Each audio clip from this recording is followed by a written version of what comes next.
Hello दोस्तों, तो कैसे हैं आप सब। उम्मीद है अच्छा ही होंगे। मैं आज लेके आया हूँ आपके लिए एक कब्रिस्तान की कहानी। चलिए शुरू करते हैं। मनोहर का घर पुराने कब्रिस्तान के पीछे था और उसके घर के छत से वह कब्रिस्तान अच्छे से दिखता था।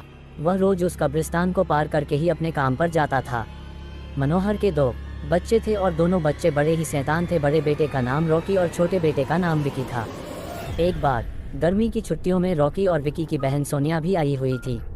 तीनों मिलकर रात के लगभग 12 बजे एक रूम में ट्रूथ और डेयर खेल रहे थे।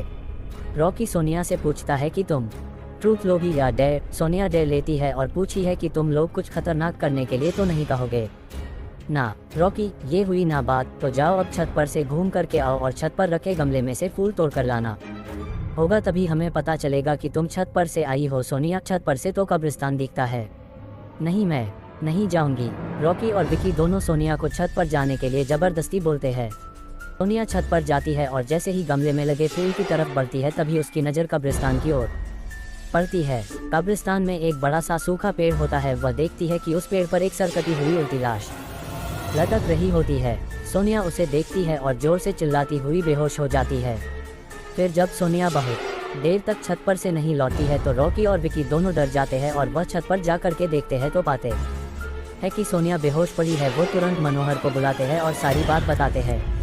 मनोहर, तुम तीनों को ऐसा खेल खेलने की ज़रूरत क्या थी। और रॉकी, तुम तो जानते हो उस कब्रिस्तान के बारे में कैसी कैसी। मनोहर, और फिर कभी दोबारा ऐसा काम किया तो तुम दोनों को उसी कब्रिस्तान में छोड़ाऊंगा।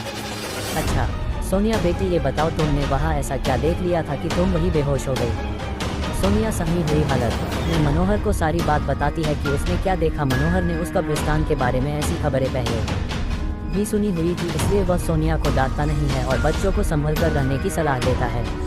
एक दिन मनोहर को काम से छुट्टी मिलने में देर हो जाती है और उस दिन उसे ऑटो भी नहीं मिलता है। वह पैदल ही घर की ओर चल पड़ता है। इधर विकी और रॉकी दोनों आपस में बात करते हैं। रॉकी, विकी, तुम्हें क्या लगता है सोनिया ने जो कहा वो सच है। मुझे तो लगता है कि वो सिर्फ बातें बना रही है, वो उसका भ्रम होगा। विकी, अरे नहीं भाई, तुमने उसकी हालत देखी नहीं, एक दिन भी और यहाँ रुकने को तैयार नहीं हुई। मुझे लगता है कि उसने सच में कुछ देखा होगा। रॉकी, चलो हम कब्रिस्तान में जाकर खुद ही देख लेते हैं। विकी, अरे भाई तुम पागल तो नहीं हो गए हो। मुझे अपनी जान बहुत प्यारी है, मैं कहीं नहीं जाऊँगा और तुम भी मत जाओ। विकी के मना करने के बावजूद रॉकी नहीं मानता है और वह अकेले ही कब्रिस्तान की ओर चल देता है। कब्रिस्तान का दरवाज़ा खोलता है और अंदर चला जाता है।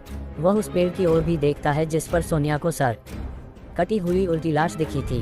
रॉकी खड़े होकर उस पेड़ की ओर देखता है, तभी एक अदृश्य हाथ उसके पैरों को पकड़ लेता है। रॉकी डर जाता है और जोरों से चिल्लाने लगता है, बचाओ बचाओ, छोड़ दो मुझे, मुझसे गलती हो गई, मैं फिर कभी यहाँ दोबारा नहीं आऊँगा। दूसरे कोने पर एक कब्र होती है जो कि खुली हुई होती है, उसके ऊपर खून लगा हुआ होता है। वह अदृश्य हाथ रॉकी को खींच कर लाते हैं और उस कब्र में नकेलने की कोशिश करने लगते है। रॉकी चिल्लाता है, छोड़ दो, मुझसे गलती हो गई, मैं फिर यहाँ कभी नहीं आऊँगा, मुझे मत मारो, मुझे जाने दो। मनोहर काम से पैदल घर पहुँचने वाला ही होता है। जैसे ही वह कब्रिस्तान से गुजरता है उसे रॉकी की आवाज़ सुनाई देती है। मनोहर, ये क्या, ये तो रॉकी की आवाज़ लगती है, ये तो कब्रिस्तान से आ रही है, मुझे जा करके देखना चाहिए। मनोहर कब्रिस्तान में चारों ओर देखता है लेकिन रॉकी कहीं नहीं दिखाई देता है। वह घर लौटकर आ जाता है और विकी से पूछता है कि रॉकी कहाँ है। विकी, पापा मेरे बार बार मना करने के बावजूद भी रॉकी कब्रिस्तान में चला गया। वो जानना चाहता था कि सोनिया जो कह रही थी वो सच है या नहीं। मनोहर, हमारे पास समय बिल्कुल भी नहीं है, जाओ घर के मंदिर में शंख में जो जल रखा है वो जल्दी से लेकर आओ, हमें रॉकी को खोजने कब्रिस्तान जाना पड़ेगा। विकी वो जल लेकर आता है। मनोहर और विकी कब्रिस्तान में जाते हैं। मनोहर जल छिड़कता है, फिर उसे किसी के घसीटने का निशान दिखाई देता है। वह समझ जाता है और फिर उस निशान का पीछा करते हुए उस कब्र तक पहुंच जाता है। मनोहर कब्र के आसपास वो जल छिड़कता है, तब से अजीब अजीब सी आवाज़ें आती है। विकी बहुत डर जाता है। मनोहर, मुझे लगता है कि श्रापित प्रेत आत्माओं ने रॉकी को इस कब्र के अंदर कैद कर लिया है, हमें जल्द ही इसे निकलना होगा। तुम ये पवित्र जल आसपास छिड़कते रहो, इससे हमें वो प्रेत आत्माएं कोई नुकसान नहीं पहुंचा पाएंगी। मैं कब्र को खोलने की कोशिश करता हूँ। मनोहर उस कब्र को खोलने की बहुत कोशिश करता है। अंत में वह कब्र खुल जाती है। उसके अंदर रॉकी लथपथ बेहोश पड़ा होता है। मनोहर रॉकी को लेकर हॉस्पिटल जाता है, उसकी हालत बहुत गंभीर होती है।